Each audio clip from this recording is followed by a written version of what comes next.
Hi, this is Lynn Schnebley with Educating with Wisdom, and it does say in the Bible that a man is to leave his mother and father and cleave to his wife. Now, I'm the ambassador for heaven's creating and protecting goddesses and archangels over life, and too many religions are actually worshiping the god of death rather than the god of the living. This is a huge problem. Salam is about, as in Jerusalem, is about the god over dead. If we take a look at Amet, it's about the god of the dead. It's the West. So why are we, let's come back to, because I'm digressing here, why are we lying about that? And why are men still lying about the fact that women have more DNA than they do? And I'm so sorry you can't see what I'm reaching out on up here. So let's see images. Let's see if we can get images.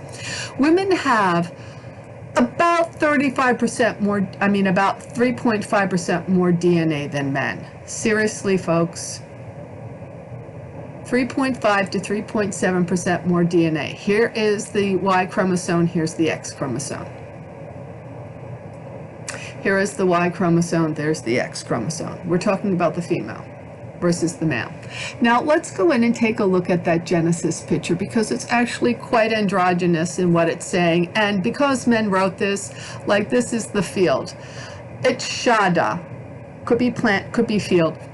El Shaddai. When they say El Shaddai means God sufficient, this means God of my field. They also use it for breasts sometimes, and they made everything masculine. So they took what was feminine and made it masculine. Typish. Okay. Adam, you will see in 5. Let's see if we can get scripture for all. 5.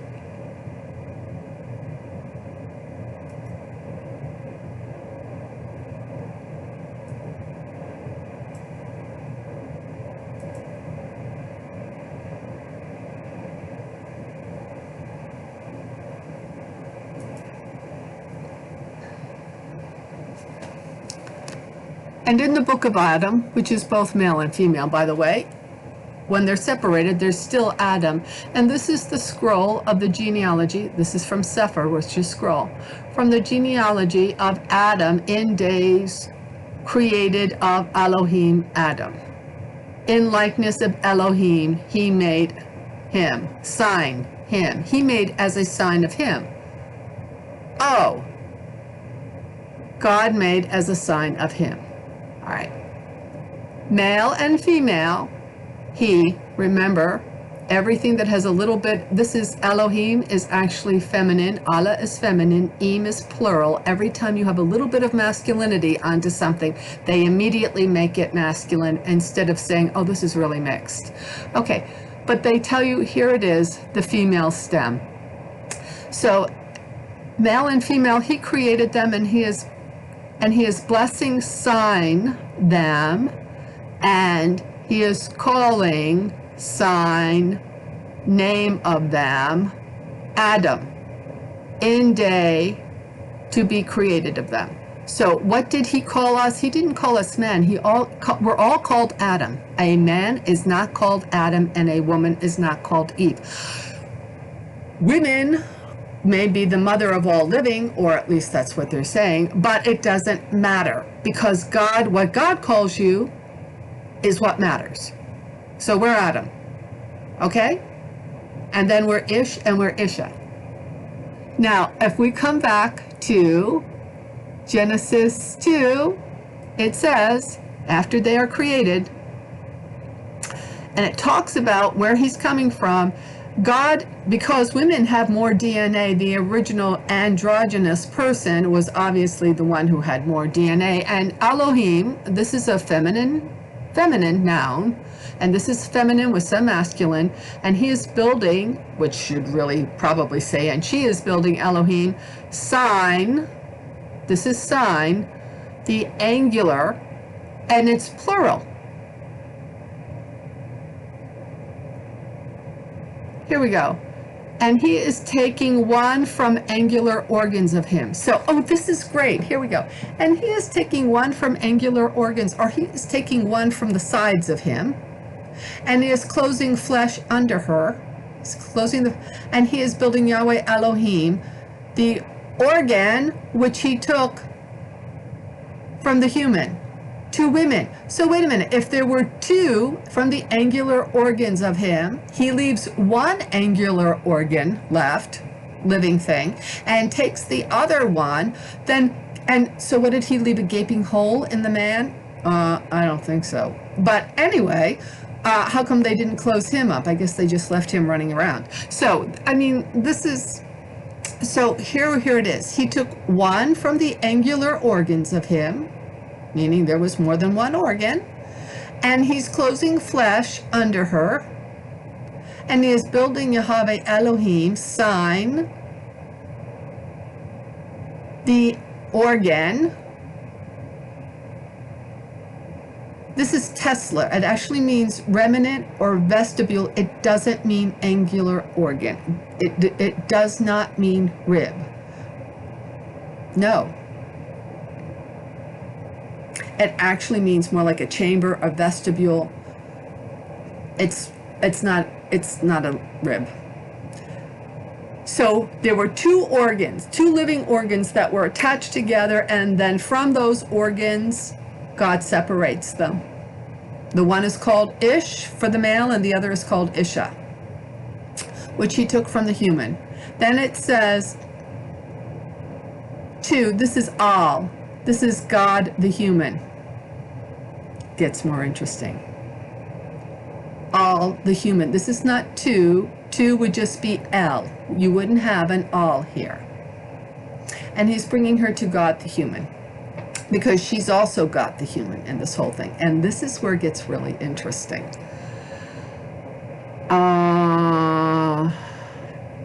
Oh, like here's 2. Okay? That's where 2 looks like. And she's taken from this one. On, here's on, ish. So anyway. And they're both called Ish. They only say Aish as about to their African Islamic people. This is actually the same word. It's Ish or Isha. That's it. And so he is leaving, we'll say Ish, sign father of him, and sign mother of him, and he clings to woman of him, and they become one flesh. He goes, lives with her. It's matrilocality. Let's take a look at Genesis 17. And this is where the real problem is. Now it comes in with the Abraham and Sarah's story, is that Abraham does not sign, and he does not hold on to his wife. He keeps getting rid of her, actually. So here's Shaddai, one who suffices, but it's actually God of my land, or God of my breast, depending upon how you do it. This is an interesting noun. Okay. This is flawless. This is interesting. That's not Abraham. But let's come down. This is, and I am signing covenant of me, not I am giving, and I am signing covenant of me between you and me. And this is actually Avet of you. Avet is the creator of you. This is a creating goddess. It's, and I am increasing you. Avet. And I am increasing you, because the V, this is not a sign. So it's not a you. This is not the same word as this sign here, which is sign of you. It could be a godly sign. This is Avet, which is the goddess.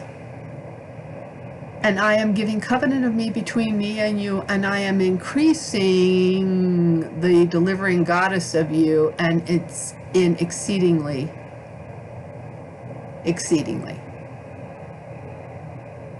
Interesting. That is sign him. So let's come down to where it says he's going to make him into great nation. And behold, covenant of me, sign you, sign of you. And you shall become to father It was actually IB originally and not AB. This is Haman, as in Bahaman, which is the god, and also part Egyptian, part African, of nations, Goyim. And not, he shall be called further, and not. Now, notice, and not he shall be called further. Why is it? And behold, covenant of me, and you become father throng of nations, but it is an iman of nations, and not he shall be called further. Who's he talking to? Third person? Sign, name of you.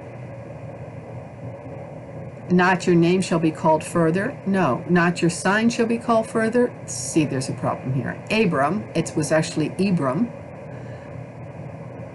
And name of you, which is Abba, which was for the actual goddess. Raham is actually uterus. That father of Iman of nations I give you. Father of Iman of nations. So he's going to be the father of Iman of nations. Okay. They're stealing uteruses. The Raham and the Abba comes both from the Hurrians and from the Egyptians. The white vulture was Habit, and then Labit, Apit, all the white vulture, which is Hurrian. Okay, so let's see what they give to Sarah. Let's come down to 16. So he's just over the Goyim. That's the bottom line. And he's saying to, and he is saying God, Abraham, Sarai, and he is saying Elohim, God, Abraham, Sarai. Interesting.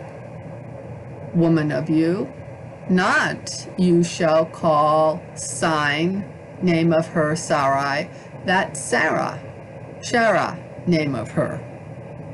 And this is where it gets different. And I bless, sign her. And moreover, I give, this is not from.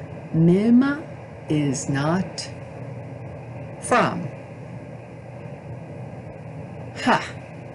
Mim can be waters. And I give, anyway, her to you, son, and I bless her. And this is where it gets tricky.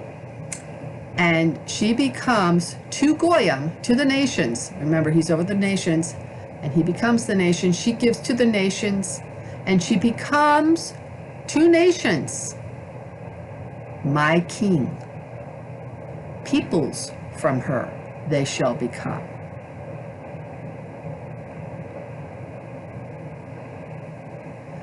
This is not kings of. This is not kings of. It would have to be my kings of. If it were kings or kings of, it would have to have a different ending. This is the ending of my king. Let's go take a look. Suffixes in Hebrew, and this is what it was.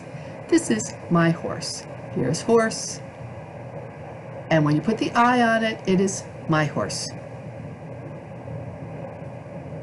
Okay? That's for plural. Here's the AI for the plural. If it's horse of, and it's feminine, let's come up here. My horse is an I, just an I. Horse of would be an AI. That's not what they have there. Let's come back to 17. We have Sarai, which means my princess. Her name does not mean AI. It does not mean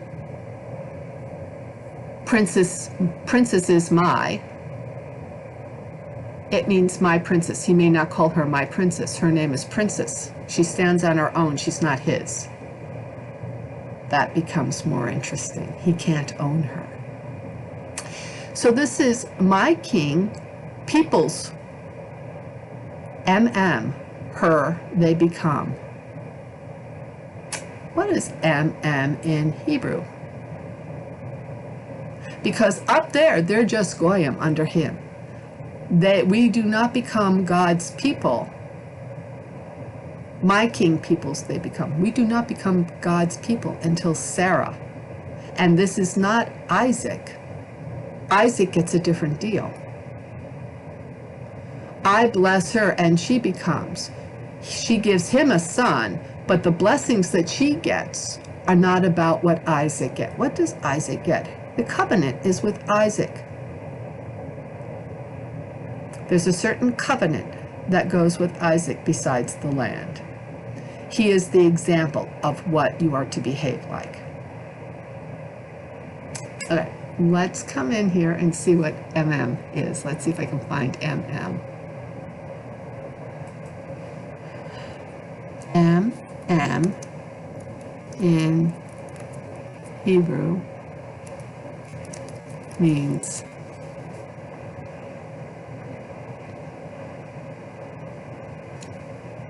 Ummah, meaning tribe or people.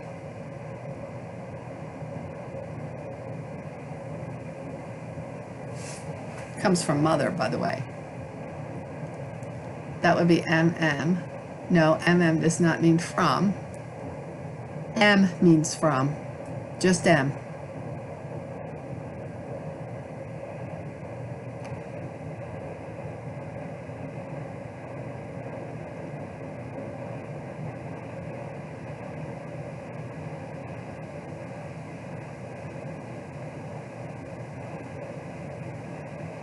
It doesn't say.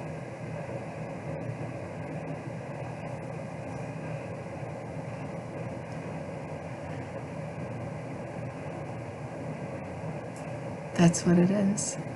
Notice they're putting something in there. What is it? Amim? Amim? The root. Amim? Amim would be mothers. Anyway, it does not mean from. Why are men hiding all of this? It's in the genes. And women, God is calling you to step up to the bat and to know who you really are. They are not like us. We are not like them. Their best expression does not come out by allowing them to behave the way that they would try to be expressing themselves. And that does not mean you make them into women. It just means that you don't let them do what they're doing. Black Lives Matter, let me tell you, this is the second time we're having a presidential election that he has spent his time undermining women, and we're talking about Barack Obama and black men, because they undermined Hillary Clinton in 2016. In 2016, it was very coy and it was very swift.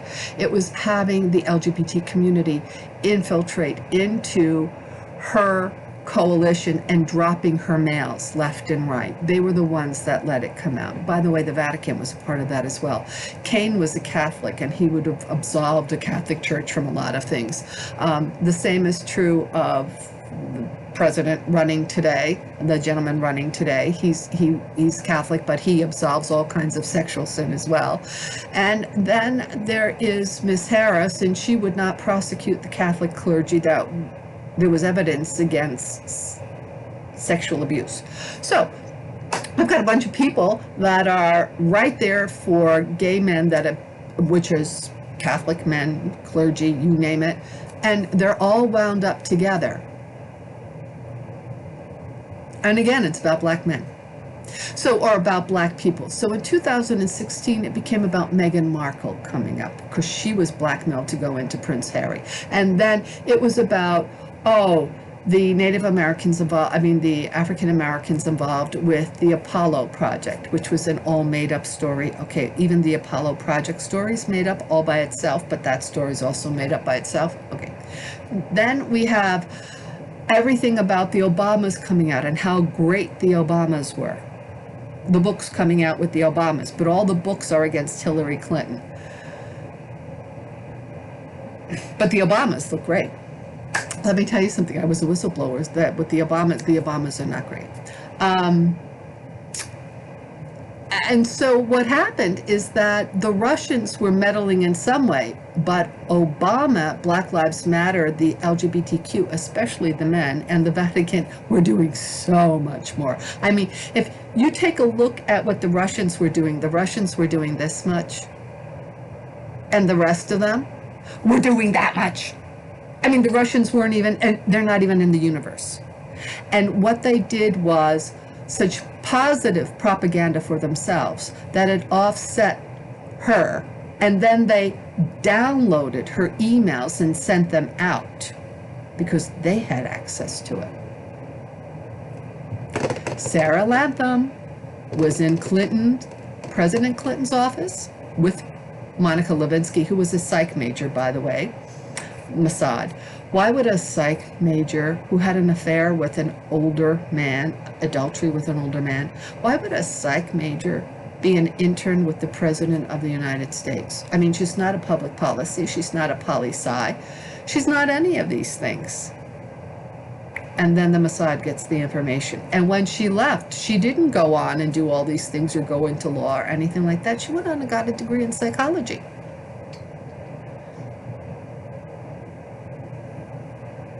Sarah Latham was there. Sarah Latham was in the Prime Minister's office. Sarah Latham twice worked for frauds, which is psychological manipulation, like you cannot believe. And let's see, she was in Barack Obama's, working with the transition team, and then she was in charge of the office with Hillary Clinton. All LGBTQ, and all in the back pocket of Barack Obama. Yeah, absolutely. As was the Meghan Markle deal. They all had the same birthday, August the 8th. And they're found twice in the Bible.